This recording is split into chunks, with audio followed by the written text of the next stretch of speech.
มาแล้วกินเลยนะกินเลยจะได้หายแน่นะโอ้ยเผ็ดจัดของมีประโยชน์จะเผ็ดได้ยังไงลองมากินเองนี่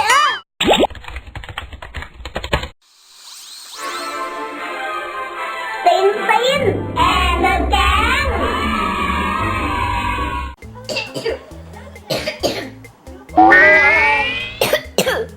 ไม่สบายนี่ไม่ดีเลยกินอะไรก็ไม่ได้ปีนหายตัวร้อนยังเช็ดตัวก่อนไหมหนูบอกว่าหนูไอหนูเจ็บคอหนูเป็นหวัดไม่ใช่ตัวร้อนอ้าวเหรออุ้ยไปฟังมาจากไหนอ่ะไหนๆก็เอามาแล้วเช็ดตัวก่อนไหมล่ะกะโถก็บอกว่าไม่เป็นอะไรไหนๆก็เอามาแล้วเช็ดหน่อยหน่าเดี๋ยวเหนียวตัวโอ้ยพอได้แล้วจะกัดเจ๊โอ้ยหนูบอกว่าหนูไม่ได้ตัวร้อนแล้วเอามาโปะทำไมเนี่ยรู้แล้ววิธีที่หนึ่งโอ้ยทำอะไรก็ไม่บอกมานั่งนี่ก่อนเดี๋ยวพี่จัดการให้รออยู่นี่นะอะไรของเขาเนี่ยให้มานั่งรอตรงนี้มาแล้วครับคุณน้องเอาน้ำเปล่ามาทำไมกินแล้วต้องแต่เช้าอ่ะ เนี่ยไอเยอะเห็นไหมต้องกินน้ำอุ่นรู้มาจากไหนเนี่ยรู้ก็แล้วกันขอบคุณนะพี่กายเผื่อจะดีขึ้นค่อยๆกินล่ะเผื่อมันยังร้อนอยู่ก็บอกว่าน้ำอุ่นจะร้อนได้ยังไงเล่าก็เตือนเอาไว้ก่อนเผื่อมันร้อนอุ่นกำลังดีบอกแล้วพี่ไม่ได้โม้ชุ่มคอดีเริ่มดีขึ้นแล้ว ไม่ได้ผลอ่ะไม่ได้ผลเหรอต้องเจอวิธีที่2รออะไรครับคุณน้องโอ้โหไปสอยมะนาวบ้านใครมันเนี่ยฮะมันทั้งต้นเลยไม่รู้เรื่องอะไรอีกแล้วเผื่อเหลือเผื่อขาดมันจะได้พอมะนาวแล้วก็เกลือถูกต้องมะนาวจิ้มเกลือฮะ มะนาวจิ้มเกลือสูตรคนโบราณเขาเลยพี่เห็นคุณย่ากินอยู่ขอมันเป็นน้ำมะนาวได้ไหมคั้นให้หน่อยกินให้หายไม่ใช่กินเอาอร่อยกินไปเถอะลองดูเนี่ยอย่างเงี้ยนะนั่นแหละกินได้เลยเปรี้ยว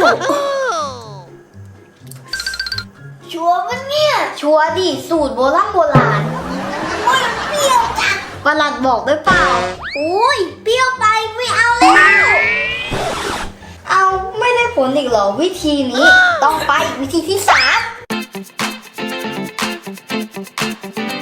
คุณกายกับมนเทพเล่นอะไรเนี่ยกินมา2อย่างแล้วยังไม่ได้ผลงั้นต้องดมมั่ง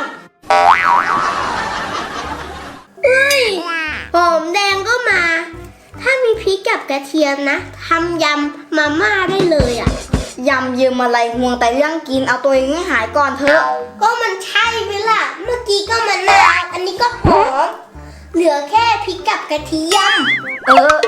คนป่วยนี่พูดเยอะดีจริงๆแล้วเอามาให้ผมทำอะไรครับไม่รู้เรื่องเลยหอมแดงไงคนเป็นหวัดต้องดมเหรอเรียนมาเหรอเนี่ยไม่เห็นมีกลิ่นอะไรเลยแม่ให้พี่ดมตอนเด็กๆตอนพี่เป็นหวัดเขาดมอย่างนี้เหรอหรือต้องไปทำอะไรก่อนเปล่าดมอย่างนี้แหละไม่ได้ผลต้องดมทั้งอัน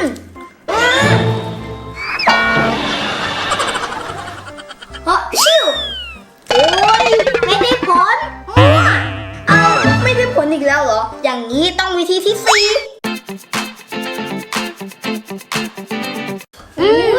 ให้ดมเปลือกหอมแดงเข้าไปเนี่ยคันตามคำขอกระเทียมทั้งขวดมันคืออะไรอีกระเทียมเอามาทำไมอะไรเนี่ยหนูไม่ใช่ผีเด็กกลัวกระเทียม ไม่ใช่เอามาให้ดู เอามาให้ดมเหรอไม่ดมนะ ไม่ต้องดมพี่ให้กินเฮ้ยกินกระเทียมสดเนี่ยนะสูตรคนโบราณเขากินกระเทียมไล่หวัดงั้นกินให้ดูก่อนดิพี่ไม่ได้เป็นอะไรจะกินทำไม กินยังไงเนี่ยกินอย่างเงี้ยเหรอปอกเปลือกก่อนสิค่อยกินเอาแล้วยกมาทั้งพวงทำไมไม่ปอกมาก่อนรอแป๊บเล่นอะไรของเขาก็ไม่รู้มาแล้วกินเลยนะกินเลยจะได้หายแน่นะโอ้ยเผ็ดจัดของมีประโยชน์จะเผ็ดได้ยังไงลองมากินเองเนี่ยไม่เอาไปวิธีที่ 5กันดีกว่าโอ้ย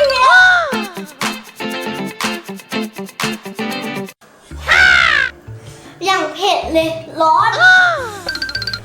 นู่นก็ไม่ได้นี่ก็ไม่ได้เอาน้ำผึ้งไปอย่ามาบ่นเผ็ดอีกนะหวานเจี๊ยบเลยโอ้ยรู้แล้วนะน้ำผึ้งบ้านไหนเผ็ด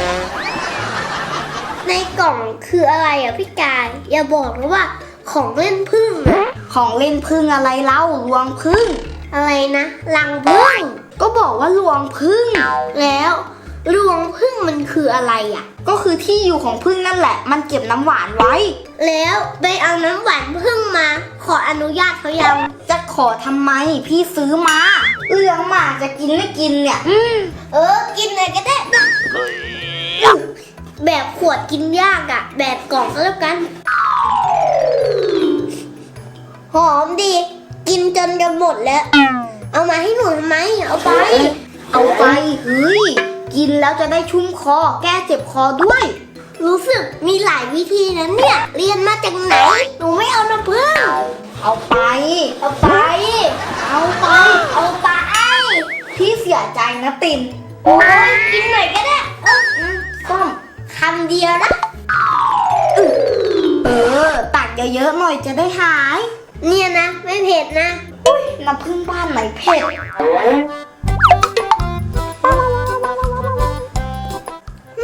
หวานดียังไม่หายอีกเหรอตินอย่างนี้ต้องวิธีที่ 6จะถึง 10ไว้เนี่ยพี่กายแต่ต้องขอบคุณพี่กายนะที่หาวิธีมาช่วยเราน้ำขิงเด็กกินขิงเป็นเหรอพี่กายเป็นดิหายแน่นอนเนี่ยแหละขิงสดให้กินอันไหนต้นขิงน้ำขิงตามใจเผื่อไว้น้ำขิงก่อนก็แล้วกันกินเลยพี่เคยกินชุ่มคอจริงเหรอจริงสิเพื่อนหนูบอกว่ากินแล้วมันขม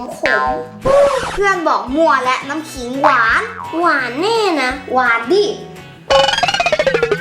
เชื่อเนี่ย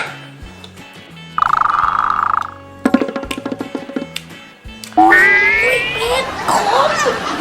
เฮ้ยเอาอีกหน่อยมันจะได้หายกินดิเอาไปพี่เสียใจนะกินหน่อย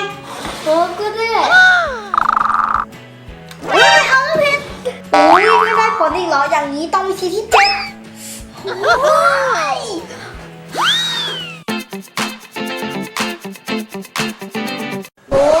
ค้นหาแต่ละอย่างมาให้กินเนี่ยเอานี่นะผลไม้วิตามินซีสูงเข้าท่าสุดแล้ววิธีนี้ไม่ต้องมาบ่นพี่แล้วนะอร่อยแน่อร่อยชัวร์สุดยอดวิธีนี้กินอันไหนก่อนดีล่ะของโปรดเราทั้งนั้นเลยน้ำฝรั่งก่อนก็แล้วกันหวานหวานแล้วน้ำฝรั่งพี่กายเอามาให้กินทำไมเหรอไล่หวัดไงวิตามินซีมันสูงไงในน้ำฝรั่งมีความรู้ดีเหมือนกันต่อไปน้ำส้มแหมที่อย่างนี้ไม่บ่นเลยนะบ่นทำไมล่ะโกก็เลยเป็นไงไหนลองเทสดิมีไอมีหวัดอยู่ไหม โอ้มันไม่ใช่ยาพิเศษมันต้องใช้เวลาหายขอบใจนะพี่กาที่หาของกินมาให้ไม่เป็นไรป่ะเริ่มดีแล้วไปเล่นเกมกันไป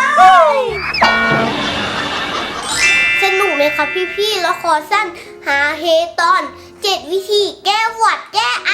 ฉบับเกียนถ้าชอบอย่าลืมกดไลค์กดแชร์กด Subscribe ให้พวกเราด้วยนะครับสวัสดีครับบ๊ายบายช่วงนี้พายุเข้าฝนตกบ่อยอย่าลืมดูแลตัวเองนะครับด้วยความห่วงใยจากพวกเราบ๊ายบาย